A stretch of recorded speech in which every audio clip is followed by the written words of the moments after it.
It's one of the greatest stories ever told. They changed the world countless times. How four boys from Liverpool went from an underground club... Everybody was just crazy about them.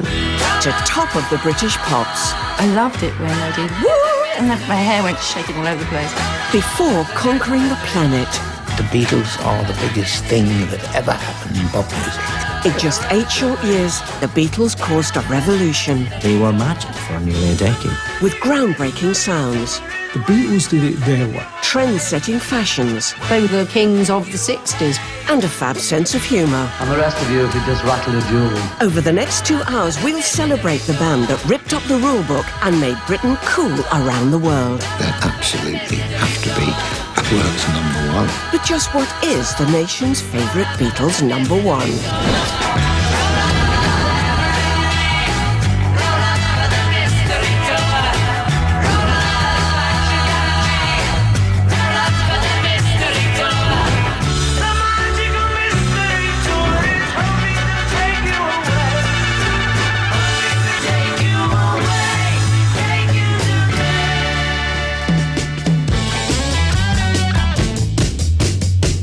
There was John, Paul, George and Ringo. Hello, Beatles. The Beatles scored an astonishing 27 chart-topping singles in the UK and the USA. I think they went for it fearlessly and created some of the greatest songs of all time. Tonight, we'll tell the untold stories behind those songs with a little help from their friends. It was an extraordinary thing to be in that car. With clips never seen before on TV. We said we can't show that. It makes them look like real people. And exclusive access to the original recordings. They would only add something to make it better, not just for the sake of it. So get ready for the results of our exclusive ITV poll and a chance to see the Beatles like you've never seen them before. The biggest, greatest band that ever lived. They appeal to all ages. The greatest songwriters of all time in my eyes. And we begin our countdown with the last of the Beatles' 17 UK #1s. Spring 1969. The QE2 ocean liner was making its maiden voyage to New York. The Apollo 10 spacecraft was orbiting the moon. And John Lennon and his new wife Yoko Ono were on their own personal crusade for world peace. Ballad of John and Yoko was a specifically storytelling song, almost in the sort of mode of old folk songs. About someone's life and what they did.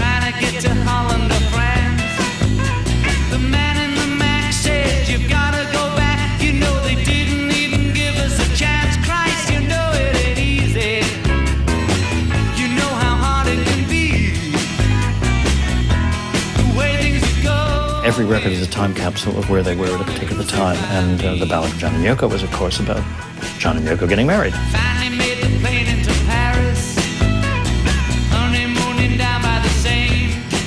Peter Brown called to say, you can make it okay, you can get married in Gibraltar near Spain. Christ, you know it ain't easy. It was like their diary. You know how hard it can be.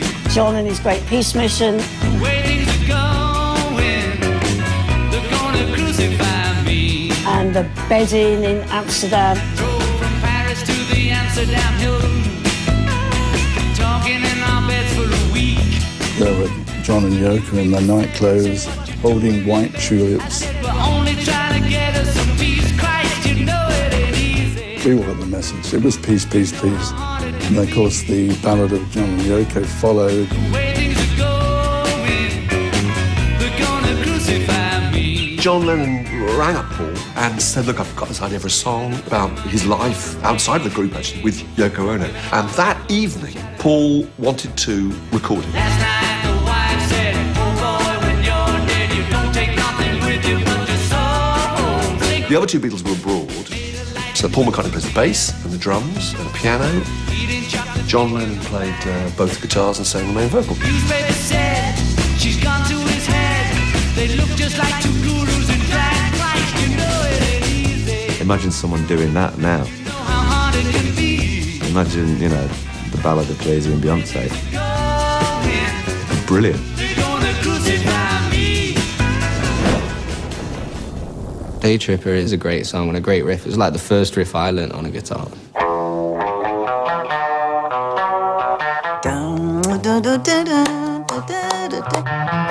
The tambourine in there, it kind of had a little Motown thing to it. And then that roll is really, really fast. Got a good reason Pretty amazing. for taking the easy way out. Got a good reason for taking the easy way out now. She was a day. Recorded in autumn 1965, Day Tripper was written by John and Paul with the hope of landing their third Christmas #1 in a row. Well, it worked. I found out. They're staggering in their simplicity, Beatles songs. But it's the melodies on top of it are brilliant. She's a big teaser. She took me half the way there. But the way they hang their melodies around those chords is, particularly the early stuff, the pop stuff, is staggering. She was a day tripper, one-way ticket, yeah. It took me so long to find out, and I found out. Day Tripper is a great song. I think it had a slightly different meaning as you got older, but at the time it made me think of just like you could sort of hop off school for the day, get the train from Deptford into Charing Cross or something. But I think it might have referred to people sort of going on a trip for the day, probably without having to leave their own homes, by taking newfangled drugs, quite frankly. Well, whatever that song was about, the Beatles were certainly a band who knew how to have a good time. In fact, these four likely lads could unite the whole nation with laughter. They were very funny, very witty, the four of them actually. John Lennon probably most famously. Like this one-liner that has gone down in Royal Variety show history. For our last number, I'd like to ask your help. Would the people in the cheaper seats clap your hands? And the rest of you, if you just rattle your jewellery. There's just something so infectious about seeing, particularly in those early days. It just looks like they're enjoying every moment. You got a word of advice for somebody who's starting out in show business? Do your best, you know. That's great. I think the humour was a very, very important part of their appeal. Right from the start, they were clever, they had little wisecracks whenever they did press conferences and all that sort of stuff. You want to get a haircut at all? No. No. I had one yesterday. I did a television show with them, and I said, well, I'd like to have a go at this pop singer myself. The only thing is I'd have to change my name, you see. I'd have to have a name like Cliff or Rock, something earthy. Well, I don't know, eh? Cliff Dodd. Yeah, well, what about Sod? Sod. They were still able to be four Liverpool lads having a lark. Hello, Eric. Hello, mate. I remember you. You're the one with the short, fat, hairy legs. No, he's the one with the short, fat, early legs. We're the ones with the big, fat, hairy heads. Get out of that. Hey! What do you like being famous? Well, it's not like in your day, you know. What do you mean, not like in my day? Well, my dad used to tell me about you, you know. In the old days. I've only got a little dad, have you? Back to the music now. And at 25 in our chart, the song that showed the Beatles could turn even musical accidents into hits. They're in the studio, John Lennon just leans the guitar against the amp, and all of a sudden there's this really weird sound. And John goes, wow, what's that? And George Martin goes, feedback, John. And John goes, what, can we record that? Can we get that on a record? Baby's good to me, you know, she's happy as can be, you know, she's... And it wasn't just the music that was breaking new ground. I'm in love with her. I feel fine coincided with the moment when their world popularity was so huge they could no longer satisfy those markets by going out and playing concerts. So they had to make these pioneering videos. I'm in love with her and I feel fine. I'm so glad that she's my little girl. This early example was filmed in Twickenham studios. And the job of shooting it went to a 25-year-old filmmaker from Glasgow. I actually was the first director to do promo video, but I didn't know it at the time. She's in love with me. My attitude was, let them do what they like. Ringo got in the bike, George singing into the punch bowl. John actually suggested Arrive putting a cigarette out, and somebody actually said, oh, we could pretend we've been to the lavatory.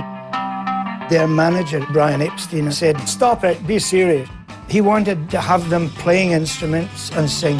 Baby says she's mine, you know, she tells me all the time, you know, she says so. But Joe McGrath also filmed an alternative version. These pictures have never been seen on television until today, over 50 years later. The Beatles got hungry during that take, and they sent out for fish and chips. So they sat down in the studio and started eating these fish and chips out of newspapers and chatting.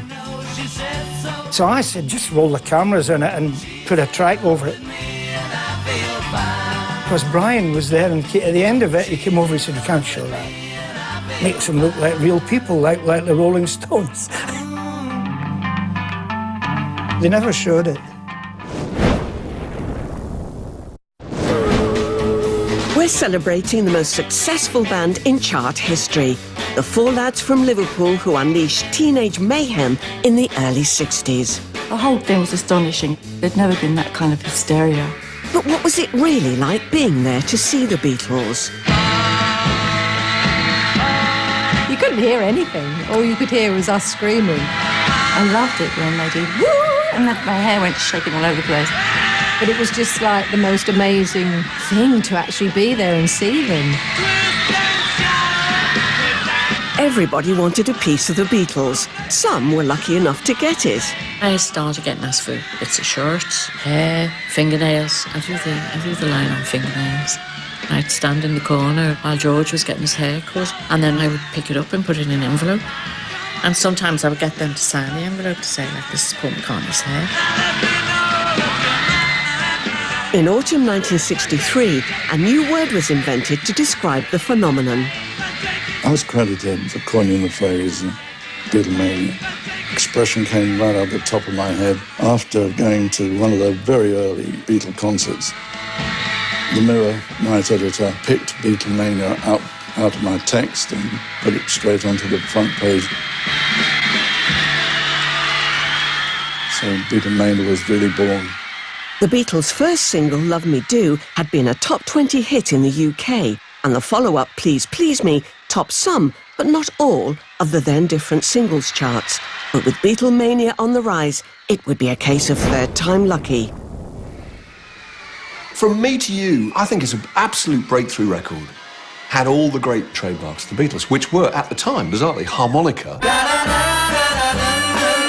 kind of nailed-on riff, and the combination John and Paul singing together. If there's anything that you want, if there's anything I can do, just call on me and I'll send it along with love from me to you. John's wonderful, harsh, kind of low tone, and that high McCartney harmony. Inspiration for this, the first of the Beatles' 17 UK chart toppers, would come from the music press. They're on tour with Helen Shapiro. They're on the tour bus and they're reading New Musical Express. And there's the letters page with people writing. So they look at that and then Paul or John, go, wait a minute. And they start writing it on the bus. It's less than 2 minutes long. So much happens in it. And the other extraordinary thing is that it uses a series of chords that you don't normally get in pop music. They're slightly jazz chords. And the trick was they'd written this really sophisticated song, but they made it effortless and simple. Welcome to the leafy London suburb of St John's Wood, and near this famous zebra crossing is an even more famous recording studio. Artists as diverse as Sir Edward Elgar and Kanye West have climbed these legendary Abbey Road steps. Oh yes, and these guys too. The instant you walk into that studio, it's as if the walls are holding the history of everything that's gone on there.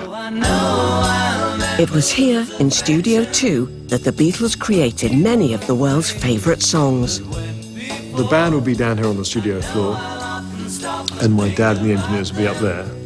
I always find it interesting that a place like this is almost quite bland in its appearance. It's sort of beige and white. And I like that. I think part of the character of the room is the fact it is this box where musicians, like the Beatles, would paint their own colours on the walls. And at 23, it's a George Martin-produced classic from Abbey Road Studio 2. 1966, and 4 years into their extraordinary chart run, the songs of the Beatles were bringing musical storytelling to a whole new level.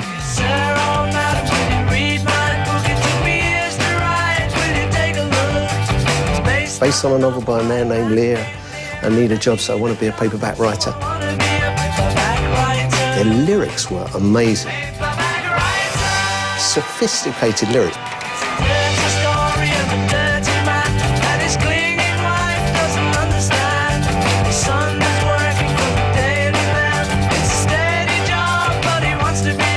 Payback Writer is at that cusp of the studios becoming this box of tricks that they would look forward to going to. And we've exclusively accessed the original master recordings to reveal some of those tricks. Paul singing one lead vocal and then double track himself, which is a very Beatles sound.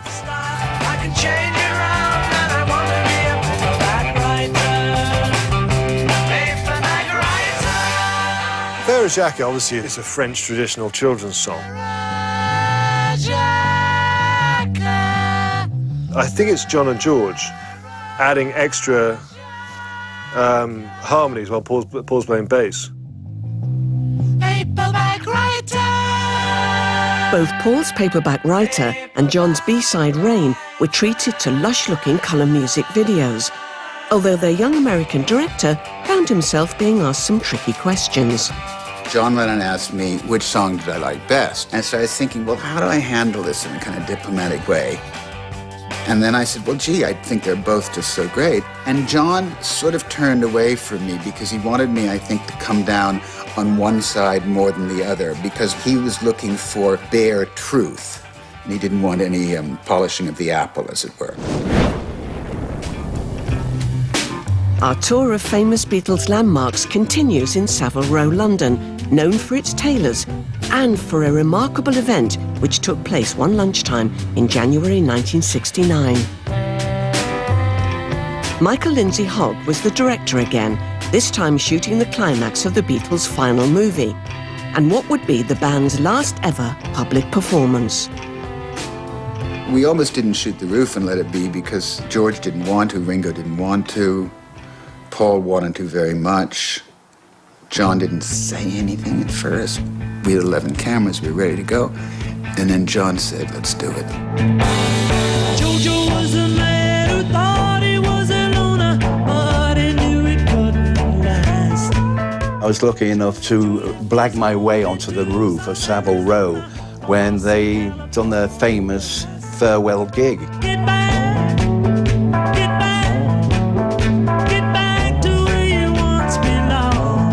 Went up on the roof, and indeed, there were the boys.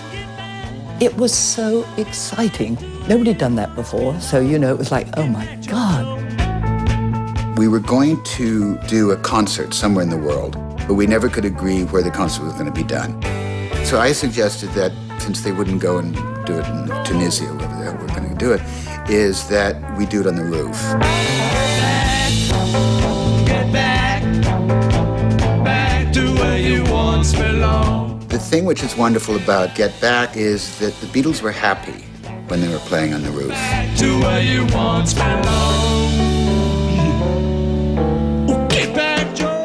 Whatever disputes had been between them in the past several months, playing together again for an audience, even though it was 2 stories below or on the adjoining rooftops, they felt like themselves again.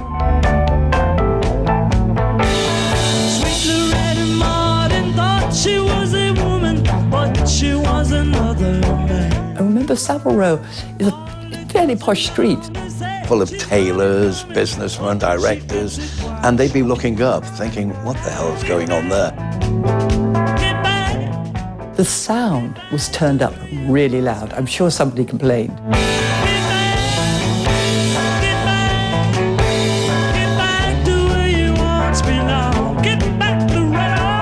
The police were so sweet.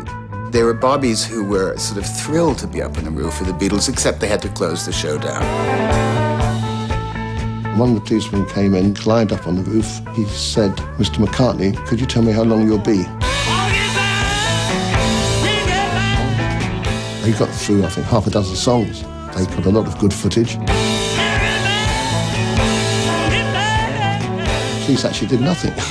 I think they enjoyed it. Oh, well, goodbye.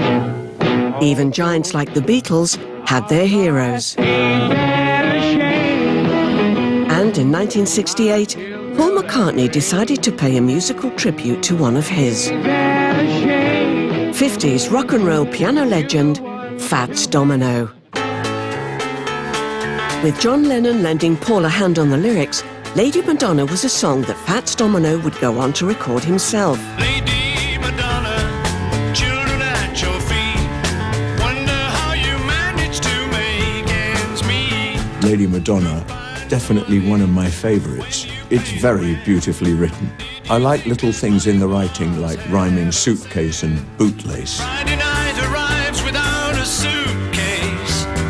Sunday morning creeping like a nun.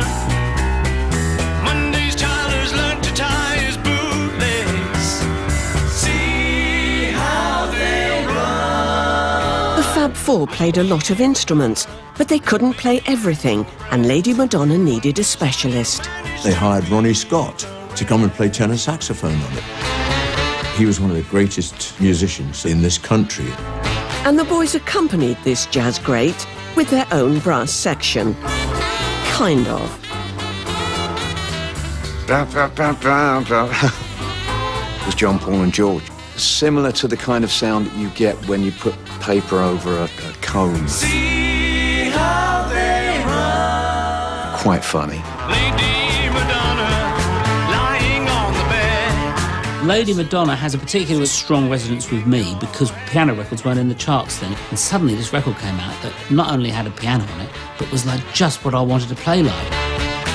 Paul McCartney is a brilliant piano player. Tuesday afternoon is never ending. But why in the promo video that came with the song is it John, not Paul, playing piano? The reason for that is the day they were meant to record that video, John Lennon arrived at the studio with a song called Hey Bulldog, and they got the instruments up and they started rehearsing the song and decided to record it then and there. When the film crew arrived, they were just told to film whatever they could, and they're actually filming the Beatles performing Hey Bulldog. They were so fast-moving and so looking to the next project that they just hadn't got time to produce a proper video. If anyone ever needs basic education in the Beatles, I just point them to 1967. The album Sgt. Pepper's Lonely Hearts Club Band, the #1 single, All You Need Is Love. All you need is love. The double-sided single, Penny Lane, Strawberry Fields Forever. Let me take you down, 'cause I'm going to Strawberry Fields. The EP Magical Mystery Tour. I am the Eggman. They are the Eggmen. I am the walrus. Cuckoo, cuckoo. And the Christmas #1, Hello Goodbye. You say yes, I say. For most artists, that would be a career. For the Beatles, it was 1 year. I say go, go, go. Oh no. You say goodbye and I say hello. People forget that Hello Goodbye was #1 for 7 weeks and one of their biggest records because they'd had such a huge year that people were still digesting Sgt. Pepper. So it was easy to not devote your full attention to Hello Goodbye, but it's a great pop record. I say hi, you say. But while 1967 was a stellar year, even by the Beatles' high standards, it also brought tragic news of the man who discovered and managed them since 1962. Brian Epstein died. And Paul seemed to be trying to be the one to hold them together. And when I look back on it, I can almost think of Paul in that position where the others are not being negative, and not in a bad way, but certainly their feelings were quite, I should imagine, confused. And he's trying to stay positive. When they're saying goodbye, he's going, no, it's hello. Hello, Goodbye still sounds great. And it stops. And then starts again. All radio station owners are afraid that their listeners are going to stare at their radios and think either transmission has stopped or their sets are broken. So very rarely do they want to hear a record stop. But Hello, Goodbye got away with it. Next in our search for the nation's favourite Beatles #1, it's a classic written but not sung by Paul, and one that would inspire an animated Beatles movie. It's Full Speed Ahead at number 19 in our poll. In the town where I was born lived a man who sailed to sea, and he told us of his life in the land of submarines. I like Yellow Submarine. So we sailed on, You know, it's a different thing. It's a different feel. till we found the sea of green, and we lived. It was ideal for Ringo, and I think so much of it, the appeal of it, is the way Ringo delivered it. We all live in a yellow submarine, yellow submarine. Ringo Starr was born Richard Starkey, the eldest of the Beatles and the last to join, in summer 1962, just months before their first hit. Yellow submarine. And our friend. It became tradition that Ringo sang one song on each album, and Yellow Submarine was written with him specially in mind. Now, you could give it to John or Paul with a magnificent voice. It wouldn't be right. It has to be that every man's voice, which is Ringo. We all live in a yellow submarine. Yellow Submarine also played to the strengths of their genius producer, George Martin. My father did lots of comedy records with Peter Sellers and Spike Milligan. And the Beatles loved this. They loved comedy. So when it comes to something like Yellow Submarine, the creation of sound effects of the sounds of a submarine would appeal to them all. Whether we have voices through megaphones, chains pulled across the floor. It's fun. And there's more fabness just around the corner.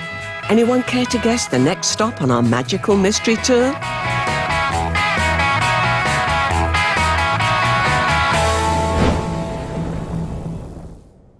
Close your eyes and I'll kiss you.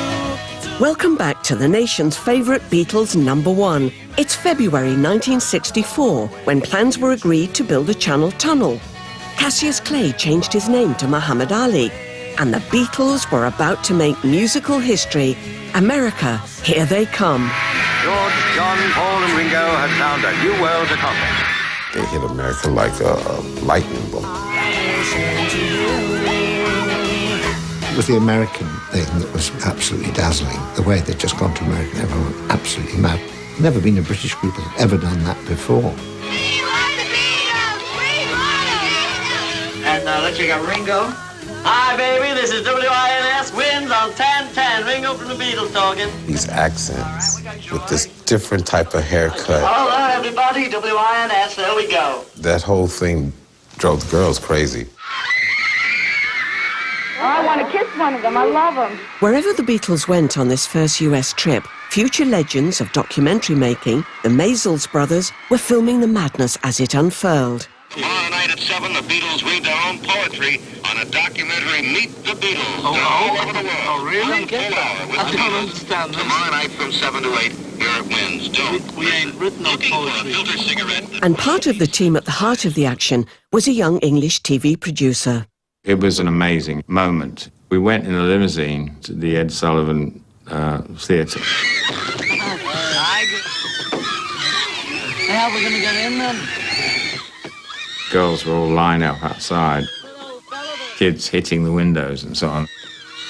It was an extraordinary thing to be in that Timing also played its part, because the Beatles first arrived in America just months after a tragic event had shocked the country to its core. President Kennedy had been killed. America was like a great wounded beast. And the Beatles came and gave America what they didn't think they were going to see anymore, which was kind of joy again. Along came these young guys who looked different, sounded different, full of energy, hope, optimism. Well, of course we took to them.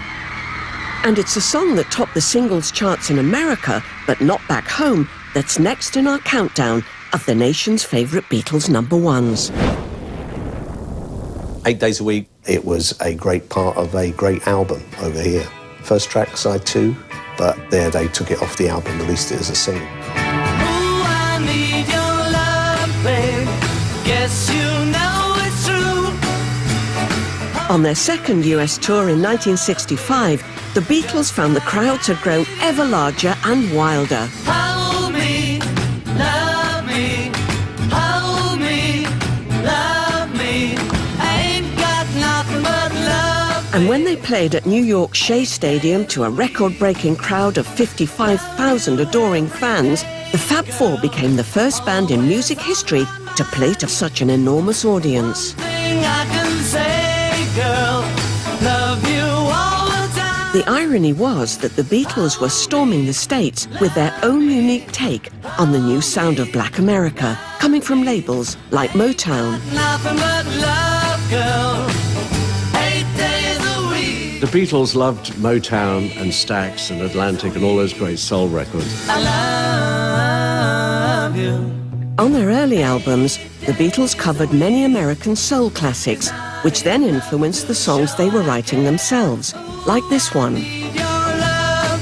8 days a week, you can definitely hear the influence of Motown. They always wanted to sound like a Motown record. It's always like grass is greener. They took the American influence and turned it around and made it very British. It's really weird when you think about it, but here you have these English young men telling Americans that these American artists are great.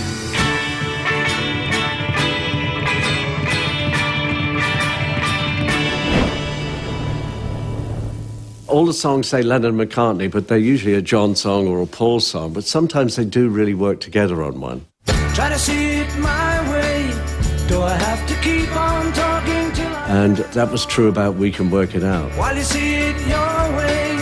Run a risk of knowing that I love the song, but I almost love it more because of that perfect example of them as a dream team. we can work it out. Think of what you're saying. You can get it wrong and still Paul is very optimistic, you know, we can work it out, think of what I'm saying. it's all going to be all right. Work it out and get it straight or say goodnight. And then you get John Lennon coming in the middle, who's like a bit more pessimistic. Life is very short and there's no time. You know, when I see that video now, and you're close on John, and he's singing the line, your life is very short. It's no longer just a statement that a pop star is making. It's a statement that's actually happened to him. But thanks to the magic of television, you can still see him looking young in the prime of John Lennon. Try to see it my way. Only time will tell if I am right or I am wrong. We Can Work It Out was yet more proof of the musical genius of the Beatles, a band always bringing new sounds to pop. This time, the novelty was John playing the harmonium, a kind of portable church organ, more associated at the time with early Coronation Street battle axe Ina Sharples. And when the Beatles made a TV special at Granada, where Corrie was filmed, the two worlds collided, with John playing Ina's actual harmonium. So I will ask you once again. They were lads that watched television and they loved Coronation Street. Been on for 5 years by that time. He was delighted to do that, and it was a very good publicity point for us. We might fall apart before too long. We can work it out. one of my definite favorites. It's the purest of pop, you know. The Beatles were a band whose looks were as revolutionary as their sounds. To some, they were the original boy band, four good-looking lads with a unique style that set the trend for others to come. I fell in love with them. Their hairstyle, the way that they were dressed, they were just so cute. I have great affection for the early mop top thing. Yes, even their hairdos sent the crowd wild. Just let me hear some of that rock and roll music. But it hadn't always been like that.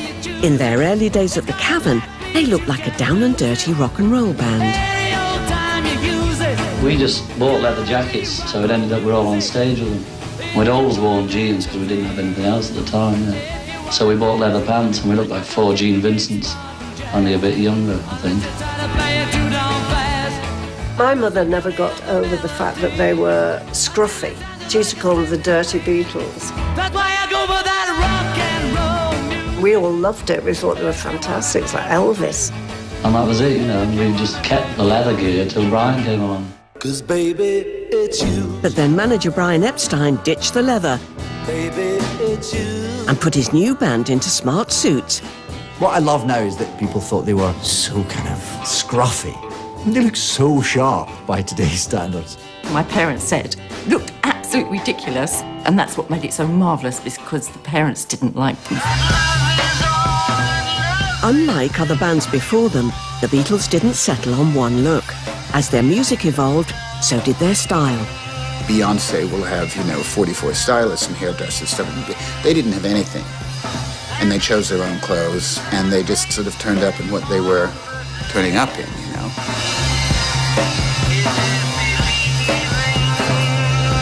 As the 60s wore on, the Beatles' fashion would lead the world. Everything got ever more colourful.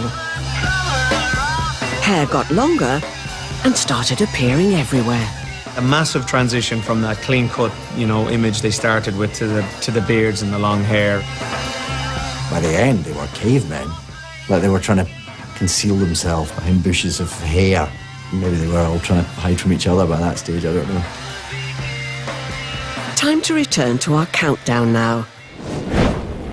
And at 16, here's a place David Tennant knows only too well. The TARDIS. You've got a television show, it. Yes, we've travelled back in time to 1965 and a rarely seen clip of the Fab Four. On a classic British television series. I think I'm gonna be sad. I think it's today. Yeah. The girl that's driving me mad is going away. This is the only footage of the Beatles on Top of the Pops that hasn't been wiped. She's got a ticket to ride. And this bit only survived because it was reused in this Doctor Who episode. I had no idea you knew about the Beatles. Of course I know about them. I've been to their Memorial Theatre in Liverpool. Ticket to Ride was written mainly by John Lennon with a heavier sound in mind. He later said this track just might have been the start of heavy metal. Ticket to Ride was kind of one of the early rock songs, I think. She's got a ticket to ride. She's got a ticket to ride. Ticket to Ride, that's an early example of the Beatles, the rock and roll band. It is a great guitar track. But it wasn't just about the guitars. This was one where Ringo rocked too. Ringo was always my favourite Beatle. It's the head bob. If ever you're going to mime drums, if you do that along at the same time, people know that you're doing Ringo. Miming was never a problem for Ringo. But as for John... A lot of the time, when John knows the camera's on him, he just would mug terribly and smile and just stop miming. She's got a ticket to ride. She's got a ticket to ride. She's got a ticket to ride, but she don't care. At number 15, an autobiographical chart topper from John Lennon. It's full on when you're in a band under the microscope. And Lennon had a moment, and that was Help. 1, 2, 3, 4.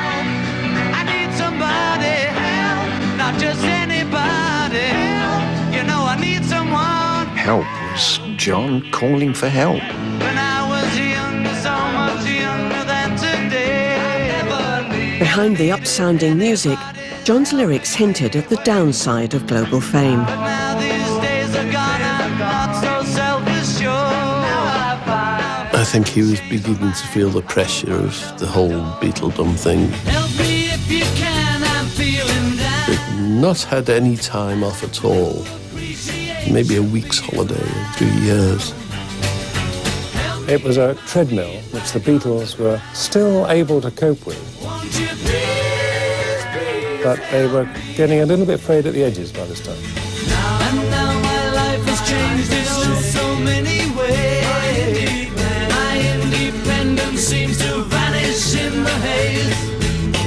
But every now and then I feel so insecure. It's like one of those songs that a man can apply to his life, a woman can apply to their life, a child. And we do it, and we do that with song. And I do appreciate you being around. Help me get my feet back on the ground.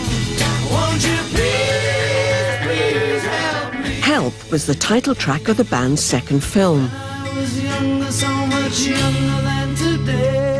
And at that time, the movie Help and everything, it seemed to me that they owned the world. Now these days are gone, I'm not so self-assured. The feel of the movie's famous Alpine sequence was recreated for one of Joe McGrath's promo films, but on a much smaller budget. The link was just that bit of paper snow. Bit of paper snow and Ringo with an umbrella. A lot of paper was swallowed.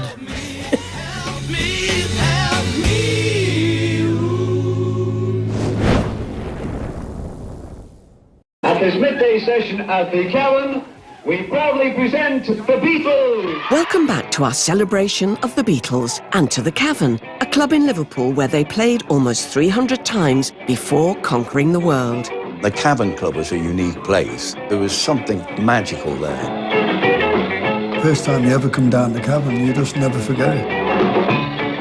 And then I saw the Beatles, and I just thought, wow.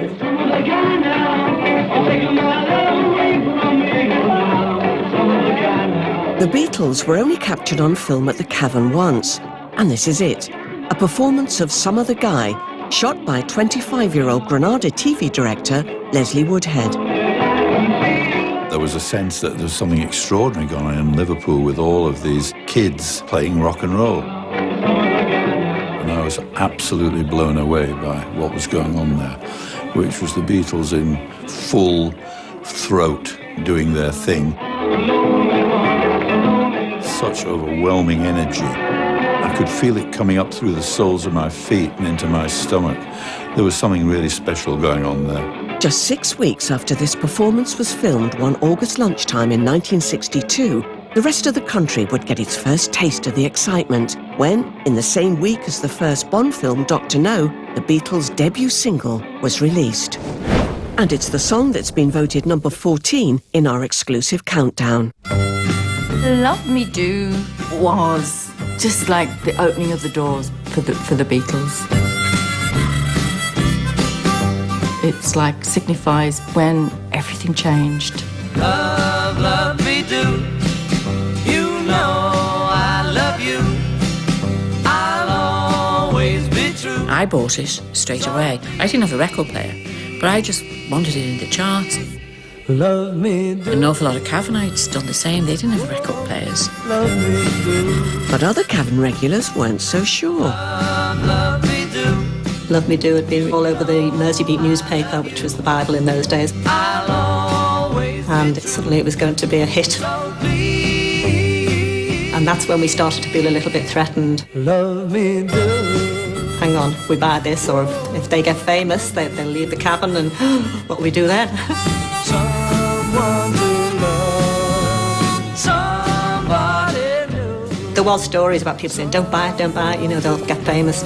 But I couldn't resist. I worked over the record shop as well, so I couldn't resist, could I? Love, love me do. You know I love you.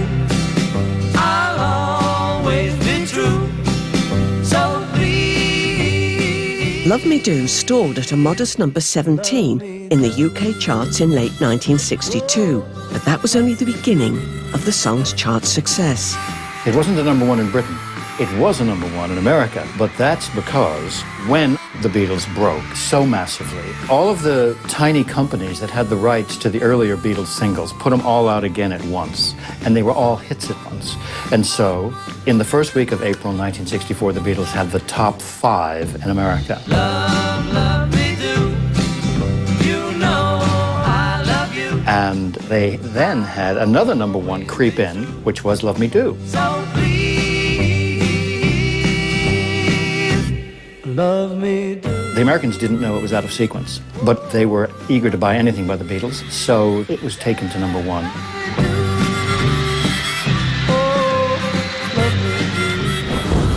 Before the Beatles captured American hearts in 1964, they had begun a lasting love affair with Europe too, as this German TV footage shows. Auf einem kleinen Bahnhof bei Hamburg zum letzten Mal verlassen die Beatles ihren Sonderzug, der sie während einer Tournee durch Deutschland trug. And the story of the next song in our countdown begins when the boys reluctantly agreed to re-record some of their hits for the German market.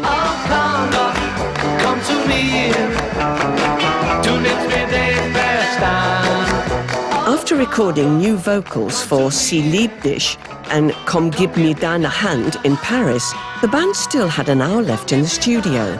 That time was put to good use, recording the chart-topping classic that's number 13 in our poll.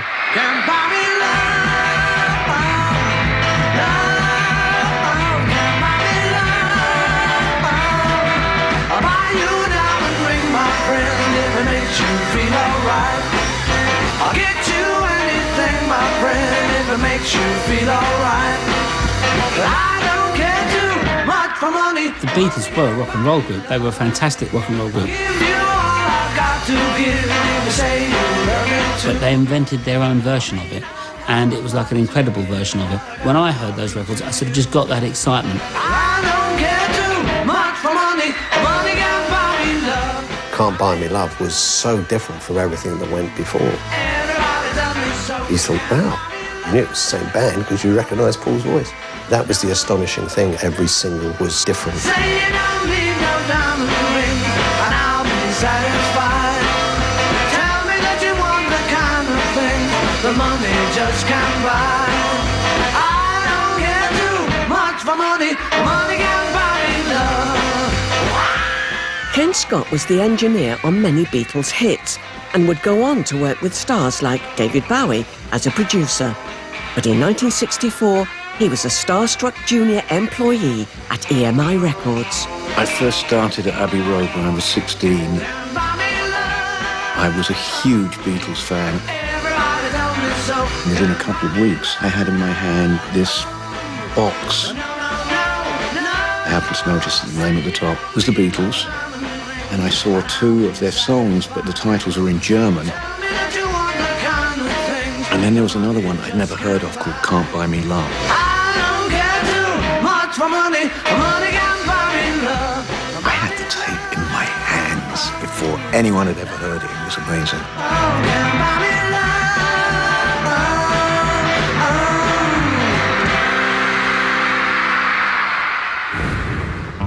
To lead a better life, I need my love to be here. By 1969, the Beatles family of John, Paul, George and Ringo was expanding. Hello? How are you? Ringo had married hairdresser Maureen Cox. George had tied the knot with model Pattie Boyd. And in March 1969, Paul and photographer Linda Eastman left a London registry office as man and wife. A week later, John's marriage to conceptual artist Yoko Ono in Gibraltar would see all the members of the band enter a new phase of their lives. And it was an era reflected in the song that's number 12 in our countdown. George is said to have written it for his wife Pattie, and its promo video featured the 4 happy couples. That song just has always touched me since the first time I heard it. Attracts me like no other lover. It just has everything that makes a perfect song. Something in the way she It just comes at you from all sides and just take over your emotions. don't want to leave her now. You know I believe in how. Something was a landmark song for the youngest Beatle, George Harrison. After 7 years of Lennon and McCartney hits, this was his first to be released as a single. But I don't need no other lover. George was a great songwriter, but the other two were like typewriters. You know, if they didn't write a song in 10 minutes, they'd throw it away and start another one. Don't want to leave her now. George spent a lot of time getting his right because he knew he had to present it to those two. It wasn't until 1968, 69 when he had a long time in India to write an awful lot of songs. You're asking me will my love grow? I don't know. I don't know. You stick around now, it may show. I don't know. I don't know. What a beautiful song. What an absolutely beautiful, dazzling song. And of course that guitar bit, whenever you hear that, it's kind of shiver up the spine. Artists as diverse as Elvis, Shirley Bassey and Liberace have covered something, although not everyone had all the facts at their fingertips. It's just funny when Frank Sinatra used to perform it, he used to say this is one of Lennon and McCartney's greatest songs. Something was released as part of a double A-side. And next in our countdown, the song that was on the other side. It's the bass line, man. It's just pumps. Come Together, for me personally, stands out. There's so little going on, but so much sound. The feel of the music, the groove, it sounds so contemporary when it opens. Here come old flat top, he come grooving up slowly.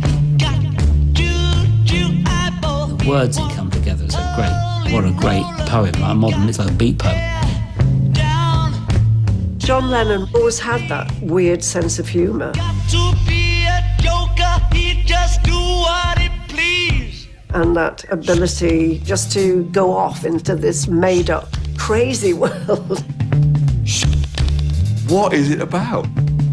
What is a mojo filter? What is a juju eyeball? What is a walrus gumboot? Walrus gumboot, he got all What is a spinal cracker? he want. Spinal cracker, he got feet down below. I like this. You've no idea really what the song's about. Hold you in his armchair, you can feel his disease. Come together right now over me. And the other extraordinary thing about it, which I only discovered recently actually, is it's a live recording. They had several takes of it, but what you hear is the four of them playing absolutely live in one take in the studio. Phenomenal musicianship. Come Together is a great song. It was just so different. And you never could figure out where the Beatles were gonna go.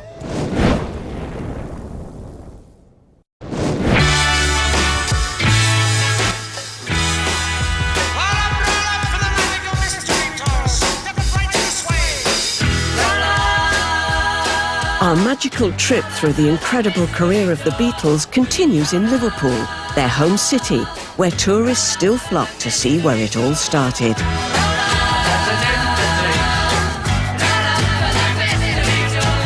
Okay, guys, step right this way. And among the main attractions, the homes where the four boys grew up.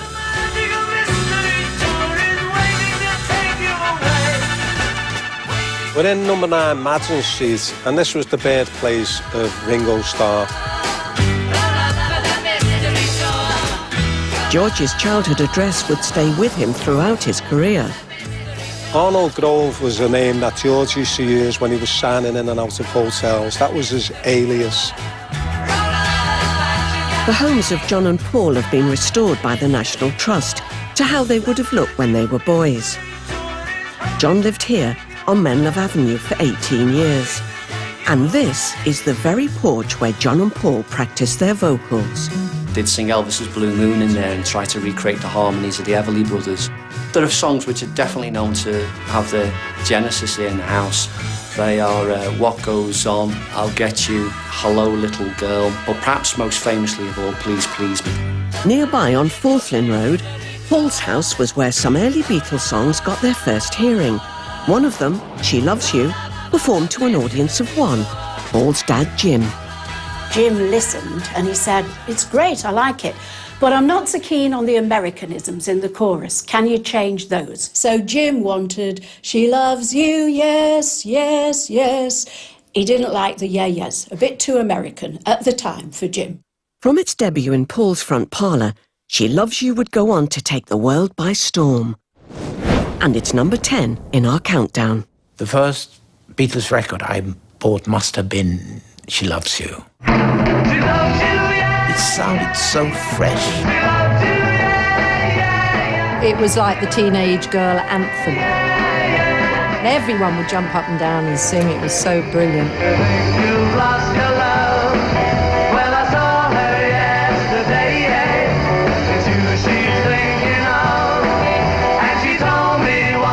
Great idea for a song, isn't it? Talking to somebody and saying, no, you're all right, she loves you.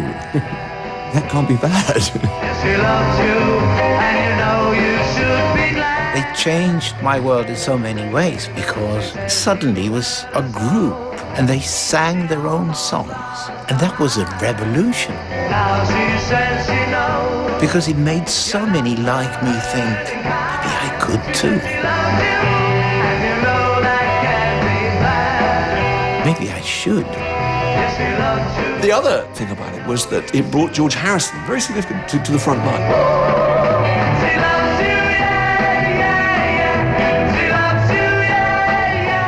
George Harrison sings nearly all the way through it, and that became part of their signature. The fact that they could sing three-part harmonies. No, it's up to you. I think it's only fair. Pride couldn't hurt you too. Apologize to her because she loves you, and you know that can be bad. I attended the party that George Martin threw on the occasion of the release of his very last album, and She Loves You came on.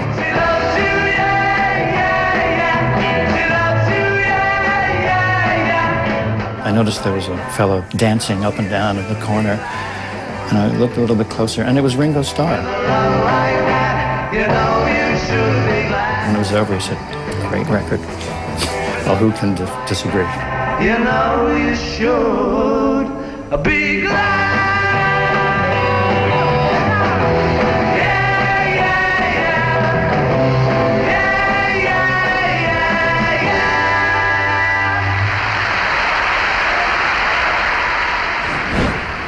At number 9, a song recorded in just 3 hours at Abbey Road.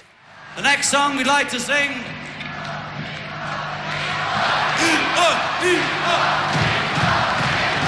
It's called Our Day's Night. And with one of the most famous opening chords ever.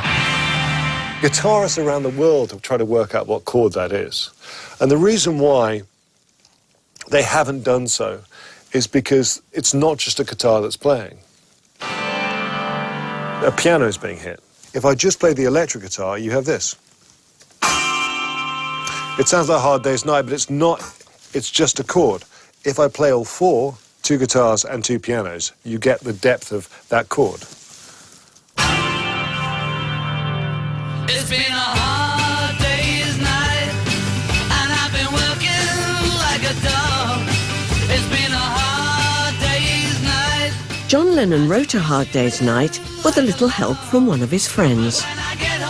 It was one of Ringo's little funny sayings. He just said, "It's been a hard day's night." John looked at him and said, "That's it. That's the title we want." Ringo's saying also gave us the title of the Fab Four's first film, nominated for 2 Oscars and setting records in the first week of its release in Britain. I thought they were very funny in the film. I thought they were naturals. And they found an identity in the film which was very real. It was sort of think, yeah, they were the boys I knew. That's good, fantastic.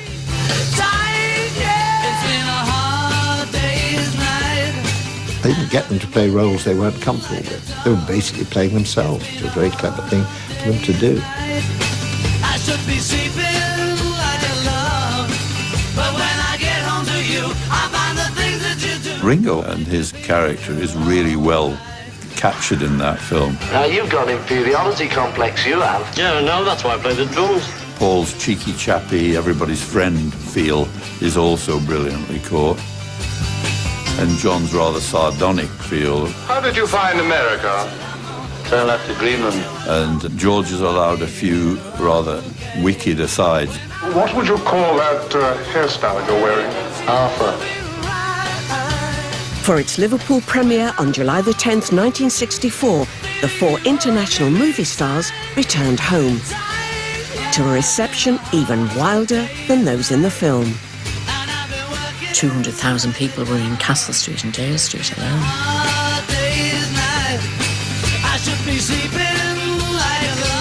When they opened the doors to go out onto the balcony, the noise was horrendous. And here they are. Just listen to those screams when the police are having a pretty tough time. It's certainly one of their hardest days, nights. Looking out and just seeing the whole street just full. That's when I realised they were famous. At number 8, the last of the Beatles' amazing run of chart toppers, an undoubted classic, but one which splits opinion to this day. In April 1970, the same journalist who'd been following their progress since the days of Beatlemania broke the news that the greatest band in history had decided to go their separate ways. From a journalist's point of view, it was a great scoop, but it was kind of sad in many, many ways because we'd travelled the road a long time, and as Paul wrote, it was the end of the long and winding road. We'd reached it, and I knew we'd reached it. The long and winding road that leads to your door. The Long and Winding Road is the most outstanding record. Will never disappear. The melody, the voice, haunting vocal, magic. I've seen that road before. But by the time it gave the Beatles their 20th US #1 in June 1970, the band were no longer together. And even this song was cause for dispute. The Long and Winding Road is a very strange story. First of all, the artist had no idea that it was going to sound like what it sounded like, because Phil Spector got it. Its writer Paul McCartney had no idea that Maverick producer Spector had been brought in. His task? To tidy up the unfinished tracks that George Martin had originally recorded for what would become the Let It Be album. And this was how it sounded when Phil Spector first got hold of the song. Leave me standing here. Let me know. Long and Winding Road sounds better with a piano and very little else. Many times I've been alone, and many times I've cried. Because it's a real personal song. Anyway, you've always known the many ways I've tried. But still, So to put all that Spector rubbish on it was wrong. to the long, winding road. Paul rang me up one day and said, they've taken it to America and they've given it to Phil Spector. And they put heavenly choirs and all sorts of soupy strings on it, on my songs. He was furious. A long, long time ago.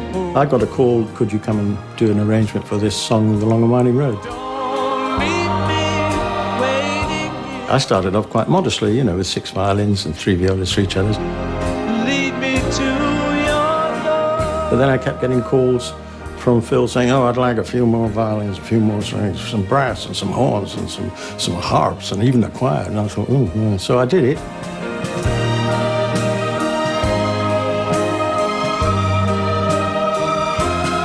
And then the final snap was that EMI said, well, we wouldn't have your name, my name, on the album, because Phil Spector had now produced it. And I said, let's have a compromise. Why don't you say, produced by George Martin, overproduced by Phil Spector? But they didn't go with it. You left me waiting here a long, long time ago. Don't leave me standing here. Lead me to your door.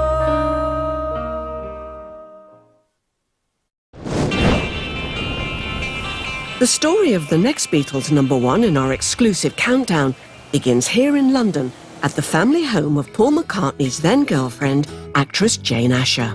Paul was living at the time in our guest room. One particular day, John came over and joined him.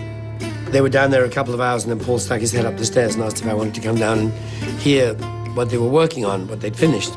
They were sitting side by side on the piano bench, both hammering away at the piano, and played I Want to Hold Your Hand for the first time to anybody anywhere. You kind of go, you know, am I going mad, or is this just about the best pop song I've ever heard in my life? Oh yeah, I'll tell you something I think you'll understand when I say that something. I wanna hold your hand. Landing UK #1s was becoming business as usual for the Fab Four. This was their third in 1963 alone. But I Want to Hold Your Hand also started to climb the American charts, and so by early 1964, it had conquered the Billboard Hot 100. Just 7 weeks earlier, they were performing this song on Granada's local magazine show. Now the Beatles were playing it to what seemed like the whole of America. In the first week of February, they appeared on The Ed Sullivan Show to the largest television audience to date, which was 73 million people.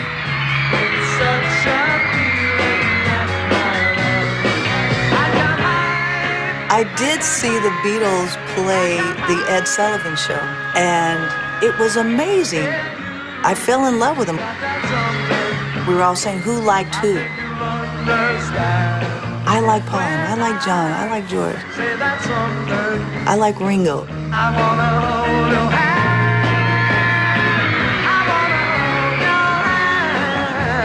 The feel of I Want to Hold Your Hand, it was like something that came from the moon. When I touch you, I feel happy inside. It was very, very, very different. It's such a feeling that my love I got. It was more than just the song itself that was making them so popular. They had look, personality. There was something about them that kids just gravitated and loved. I think you'll understand when I say that something. I wanna hold your hand. It was so quick, it was so deep, it was so impactful. And during the year 1964, they had 25 hit singles in America.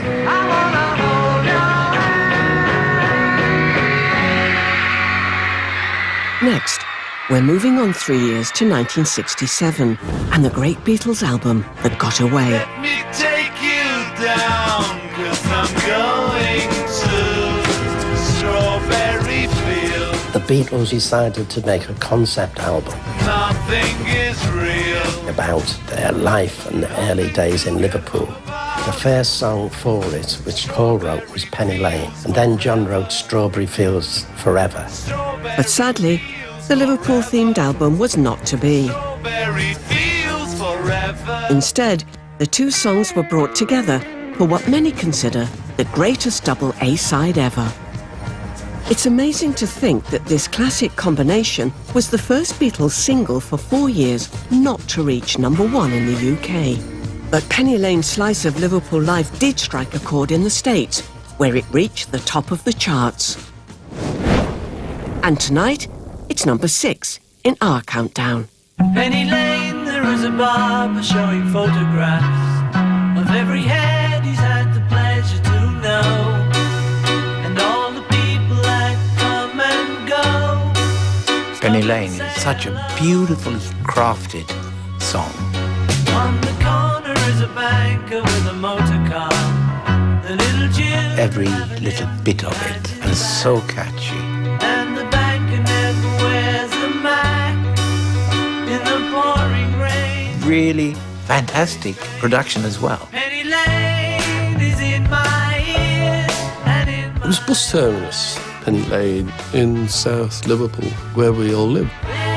beneath the blue suburban skies.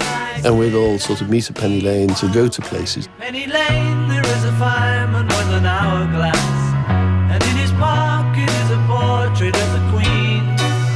He likes to keep his fire engine clean. It's a clean machine. All those beautiful images of the people on Penny Lane captivated Americans' imaginations. And they think of, and I honestly mean this, Liverpool as some exotic place with all of these wonderful images, because the Beatles made these images come to life. Penny Lane is in my ears and in my 50 years on, tourists still flock to see the places mentioned in the song. Where we are now is at the very top end of Penny Lane, and just over on the other side you'll see the famous things that the Beatles sang about. Find the shelter in the middle of the roundabout. The shelter in the middle of the roundabout where Pretty Nurses sold poppies from a tray. Just over to the right you'll see the bank, where the banker never wore a Mac in the pouring rain. And just a little bit further up is the famous barber shop. Penny Lane, the barber shaves another customer. We see the banker sitting waiting. I used to live just behind Penny Lane Hill. Then the fireman rushes in. I spent many, many months, years of my life walking up and down Penny Lane. Penny Lane is in my ears and in my It brings a tear to one's eye, all this. I thought it just captured the atmosphere there. there beneath the blue suburban skies. I sit and meanwhile. All You Need Is Love was their great imperial moment because it was written especially for this television show, Our World. Broadcast in June 1967, this was the first TV programme to be beamed around the world by satellite. Good evening. This should be a moment in television history because this programme will bring together more places throughout the world than has ever been possible before. 19 countries provided performances, and representing the UK were the Beatles with their latest single Live from Abbey Road. I remember watching this as a kid, and what was so exciting was we were told this was going to be a global broadcast. The entire world was going to be watching. The next 2 hours, everything will be live, no film or recordings. It's a commission, really. Can you write a song, whole world going to sing? And only the Beatles would have accepted that terrifying challenge. Probably only the Beatles would have succeeded. OK, Jeff. Yep. All right, here we go. OK, Richard. Here comes the thing. Watch it.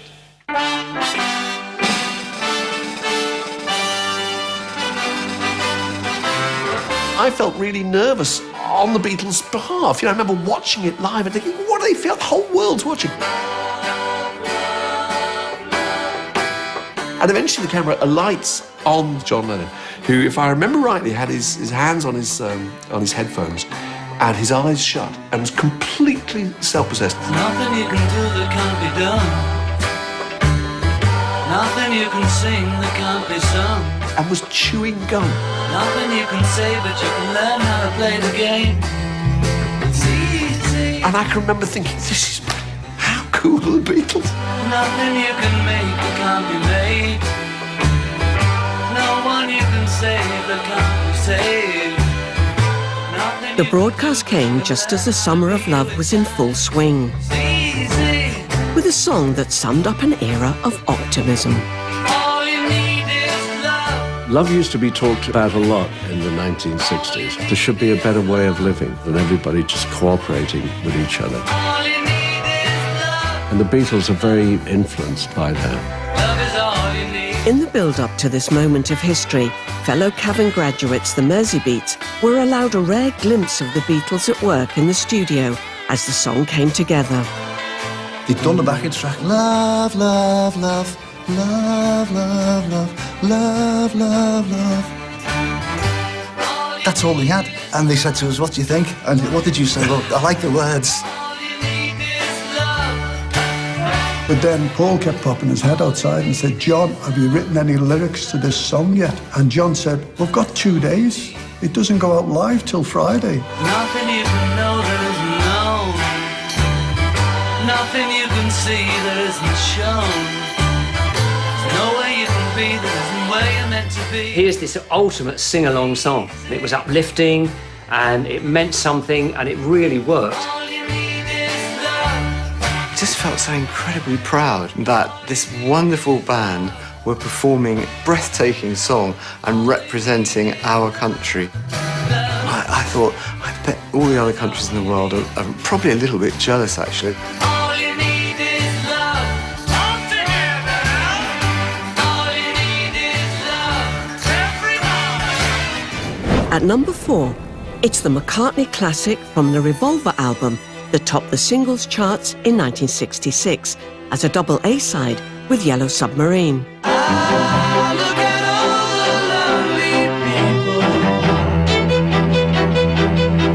What I loved about Eleanor Rigby is the fact that you followed her journey and they made her feel very real. Eleanor Rigby picks up the rice in the church where a wedding has been. It's so heartbreaking. Lives in a dream, waits It's at verging on poetry. wearing the face that she keeps in a jar by the door. It's a poetic lyric, but then it's got a massive punchline. All the lonely people, All the lonely people, where do they all come from? do they all come from? It's a lyric of a lifetime, that.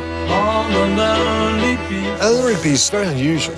It's the first time that the Beatles didn't play any instruments on their records. Father Mackenzie, writing the words of a sermon that no one will hear. What they did is they recorded a double string quartet. And my dad talked to Paul about it and listened to Bernard Herrmann. Now, Bernard Herrmann was a famous film composer who is famous for Psycho. As the woman is attacked in the shower, there's All the lonely people.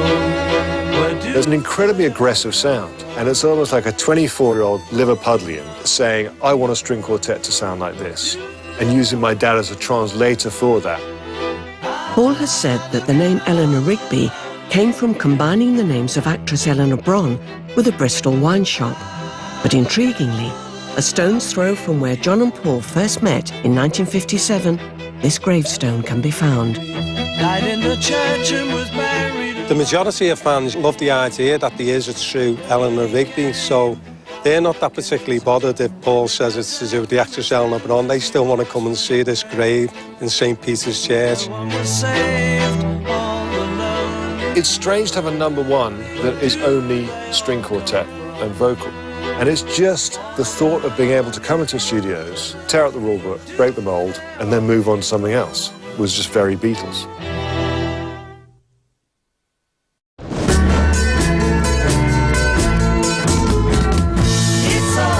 Welcome back, as we're nearing the end of our incredible journey to reveal the nation's favourite Beatles number 1. And we're now into our top 3 and the epic title track from the Fab Four's final album and film, based on a dream Paul McCartney had about his late mother, Mary. When I find myself in times of trouble, Mother Mary comes to me, speaking words of wisdom, let it be. And in my hour of darkness, she is standing right in front of me, speaking words of wisdom, let it be. Paul has said the dream came to him during a difficult time in the band's history, when Mary appeared to him saying, "It will be all right, just let it be." Whisper words of wisdom, let it be. The dream that he had about his mother, I can imagine him having an experience like that. It's quite mystical, isn't it? There will be an answer, let it be. When she died, it was like a big, big thing to him. He was very, very close with his mum. The fact that he wanted to put that into music, trying to sort it out some kind of creative way through a song, that's very him. Let it be, let it be, let it be, let it be. Yeah, there will be an answer, let it be. They allowed men to be able to go, you know what, this is okay to be emotional, to talk like this. We've a lot to thank them for. They wrote those songs, the kind of early anthemic songs that we all wanted to get behind and put our hands up in the air and say, yep, that's part of me. It just sounded very spiritual, like a gospel song.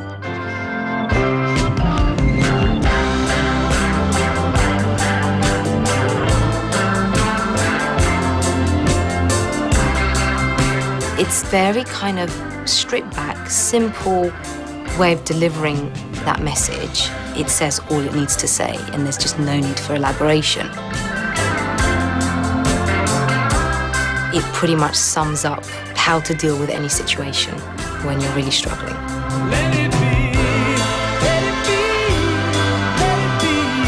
This would be the final single released before Paul McCartney left the band, and the Beatles were no more. Let It Be has a finality to it. It almost sounds like the song for the credits of the end of the film.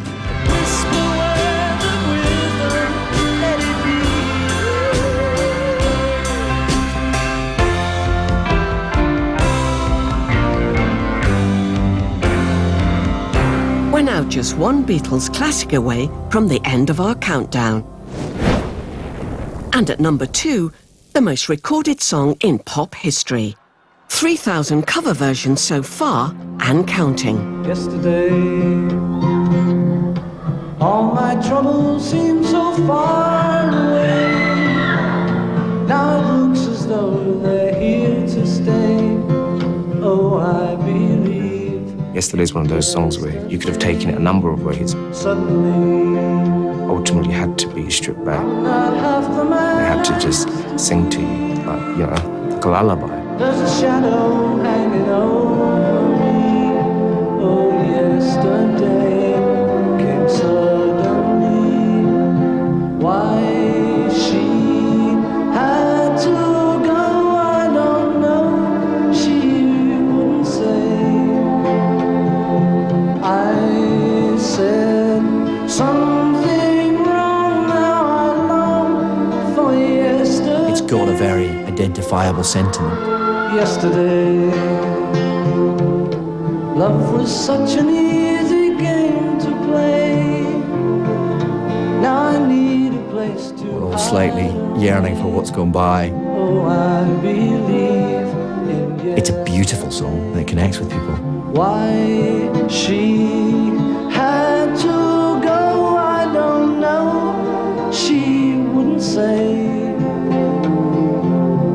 Just like Let It Be, this was another song that came to Paul in a dream. And another song born at the family home of Paul's girlfriend, Jane Asher. He woke up with the song in his head, finished, the melody. He assumed it was a pre-existing song. Now I need a place to hide away. My mum remembered him wandering down to breakfast, as it were, saying, "What is this song that I've got stuck in my head?" She said, "It's very nice, but I've never heard it before." And it eventually dawned on him that he'd written it in his sleep. Yesterday's a really special song. Just can't imagine a world where the song doesn't exist.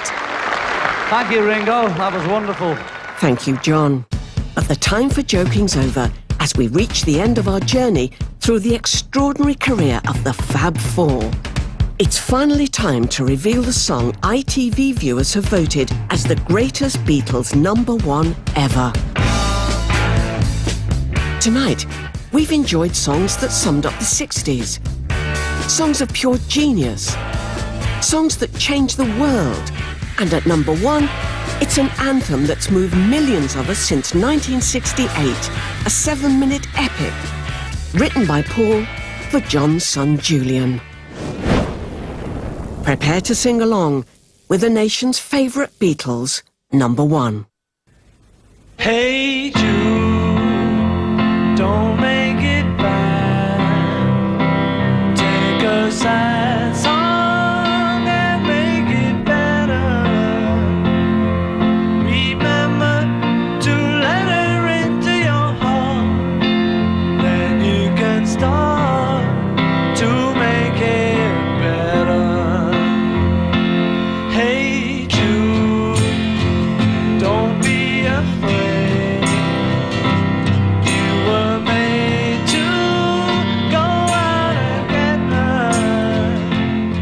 John Lennon loved that song because it was written for Julian. It was Paul's way of saying, I know your parents have divorced, but things are going to be okay. What a present to give to someone. And it was a beautiful gift in our lifetime for us. And anytime you feel the pain, hey Jude, refrain. Don't carry the world upon your shoulder. The song has open arms in the way that it's saying, don't worry. You want to sing it with each other and to each other, whoever you're with.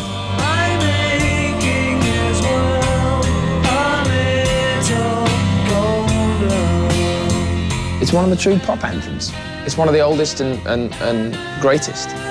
But recording this great pop anthem wasn't all plain sailing. The first 2 days spent on it at Abbey Road were caught on camera. Great for us now, but not at the time.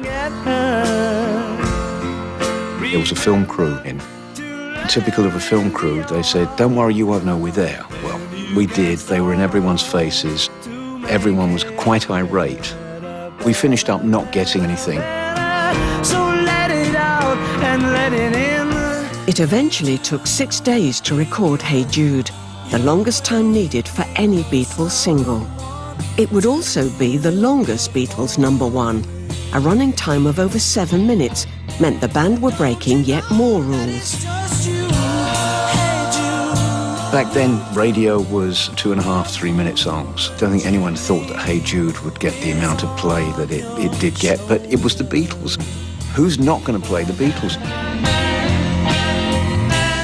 When the Beatles premiered the song on the David Frost Show on ITV in September 1968, this was a real TV occasion. And for the big sing-along chorus at the end, director Michael Lindsay Hogg decided to pull out all the stops. We realized that just being on the Beatles for the 4-minute closing chorus wouldn't sustain. And so Paul and I thought, wouldn't it be interesting to get people in as an audience to represent the world? Housewives, students, certainly multicultural. They just sang the song, and when they got to the na na na part, we all had to run on. I was about 2 people away from Ringo and singing my heart out. It was a once in a lifetime. It's a really lovely memory.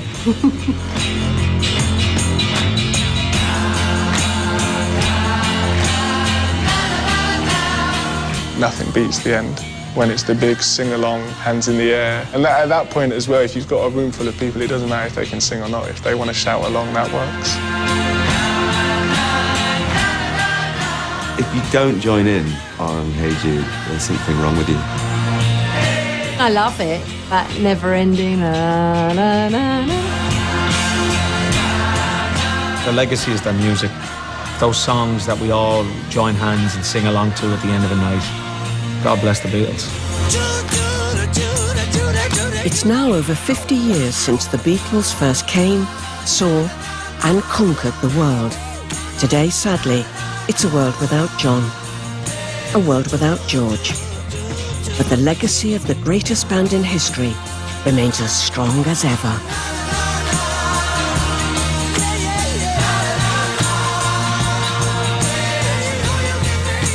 To go from Love Me Do to Hey Jude in 7 and a bit years is staggering. Yeah, it's staggering. I've had holidays longer than that, do you know what I mean?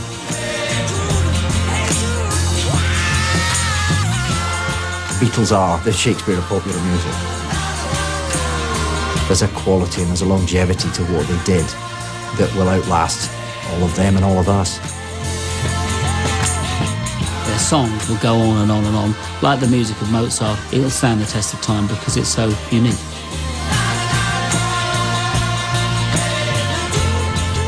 You listen to a Beatles record and generally it'll make your day a little bit better. They've given the world a huge amount of enjoyment, and it's as simple as that.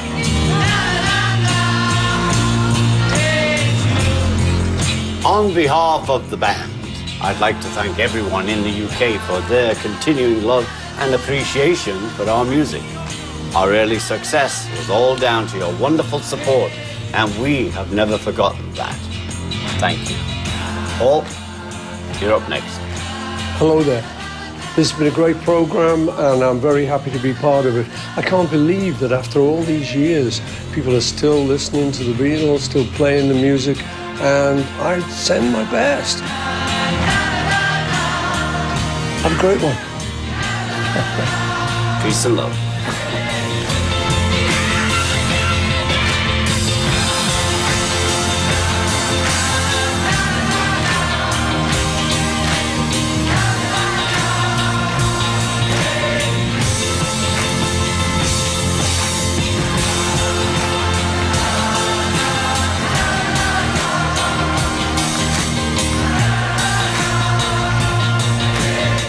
Well, another act has got to go this weekend. Your vote decides, live from 8 on Saturday and Sunday. It's The X Factor.